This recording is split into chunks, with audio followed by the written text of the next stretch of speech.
Welcome to Life Uninterrupted. Thanks for joining me today. I'm Brian. You know, quite a few viewers have asked about the water filtration system in our RV. So today I thought it'd be a good idea to kind of introduce you to the system that I have installed to ensure that we have safe drinking water to consume. I think we've talked about this in previous videos where we don't buy bottled water.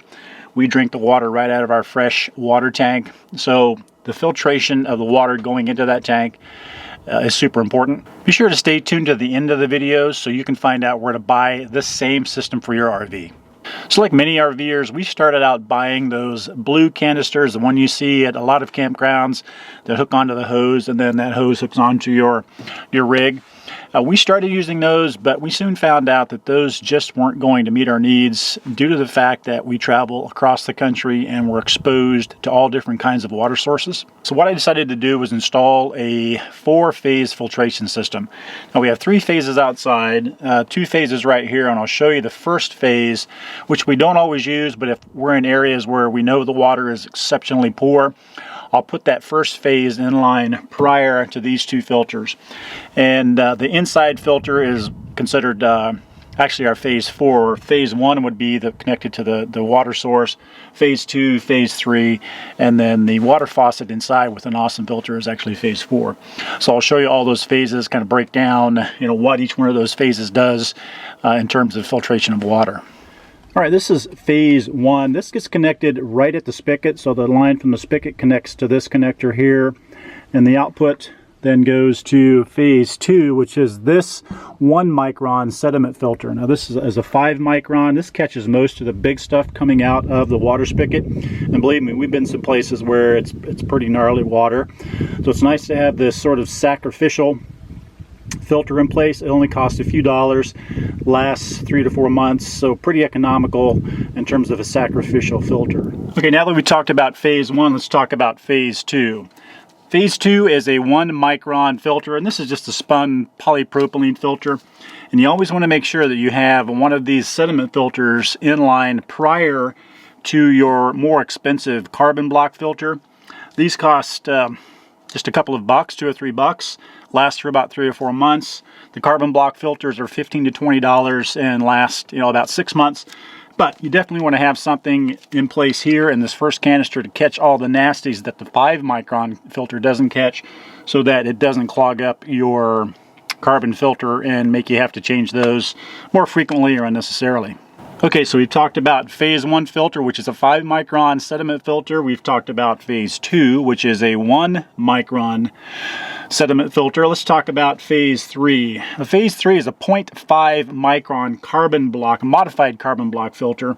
And what this does is it really reduces or eliminates, in a lot of cases, odor, chlorine taste, all those things, and about 99.5% of cryptosporidium and giardia cysts.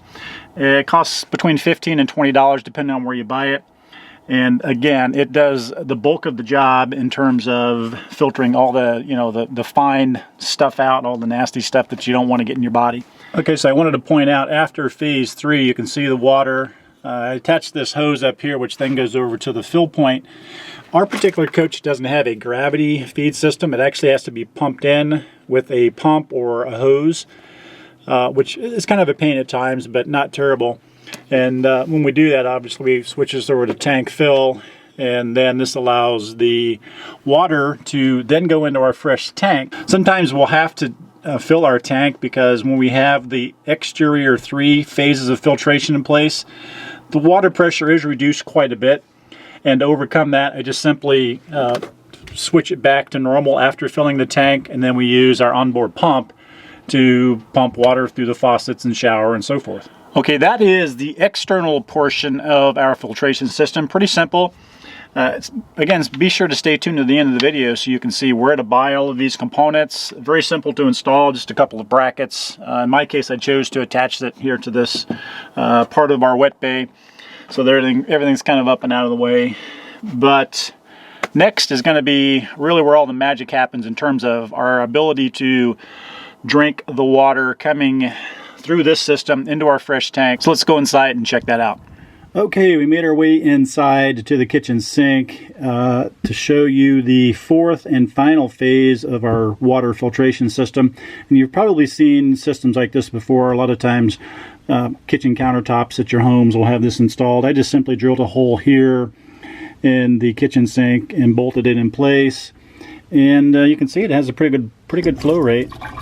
This particular filter I'll talk about here in a minute is 1 gallon per minute flow rate, so pretty good. Okay, now we moved under the kitchen sink. Here's the canister for the fourth and final filter. It's the same sort of 10-inch filter. Installation of this filter housing was pretty easy. We've got a bracket that attaches it to the wall back here, and 2 lines. You got 1 line here that runs up to the faucet I showed you just a second ago, and then the fill line, which is back here, and that's connected very simply to a fitting that connects right to the cold water line. I didn't have to cut anything. It's spliced right in just fine. And there's also a shut-off valve here. You can see that. That way you can shut the water off when you need to service the filter, and water doesn't pour out everywhere. I mean, a little bit comes out, but not too bad.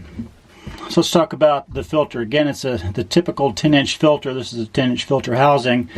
The filter I use is an Aquacera Cerametics. It's a 0.5 micron ceramic and carbon block filter, and it's also impregnated with silver, and that prevents bacteria growth, so that's pretty awesome. I talked about that it is about a 1 gallon per minute flow, and that reduces over time. It removes 100% of cysts. It removes 99.999% of all other nasty pathogens that you might find in your water. And it really does produce a really great tasting drinking water, very similar to what you would expect an RO system to do. It lasts about 12 to 14 months. What's also awesome is that you can clean it for longer life. It's a pretty expensive filter. It's about 80 bucks, but hey, we think it's worth it. Another thing I do to our freshwater system to make sure that it's safe is that I disinfect it every 6 months. I encourage you to do that too, because your freshwater tank does have a tendency to build up kind of a slimy little habitat in there. So by superchlorinating it, it helps to reduce that. What I do is I usually use between 1 cup and 2 cups of just regular chlorine bleach. I'll fill the tank up, run water through the faucets until I get that real strong chlorine smell, and I try to let it set for about 24 hours. So I have to kind of make sure I can do that someplace where I can empty the tank, through a sewer connection or something like that. It's not always super convenient, but that is definitely a must-do. Now, being full-time RVers, we travel all over the U.S. and we're constantly being exposed to water sources that are good and some not so good. So the key requirement I had for a system going into our RV was that it reduce sediment and any nasty pathogens, all the cysts and all that junk you can commonly find in water. Reduce all that or eliminate it prior to going into our fresh tanks, because that's what we drink, we bathe with, we brush our teeth with. I think this system does a pretty good job of it. If you'd like to explore RV filtration systems like the one we have in our RV, head on over to RVwaterfilterstore.com. And we're not affiliated with them. I've just purchased products from them over the last couple of years. Super great to deal with. They're also a small business here in Arizona, so head on over there, show them some love. And hey, let me know what kind of water filtration system you have in your RV. And if you haven't already, make sure to subscribe, hit that notification bell so that you're notified when our next video comes out. We'll see you next time.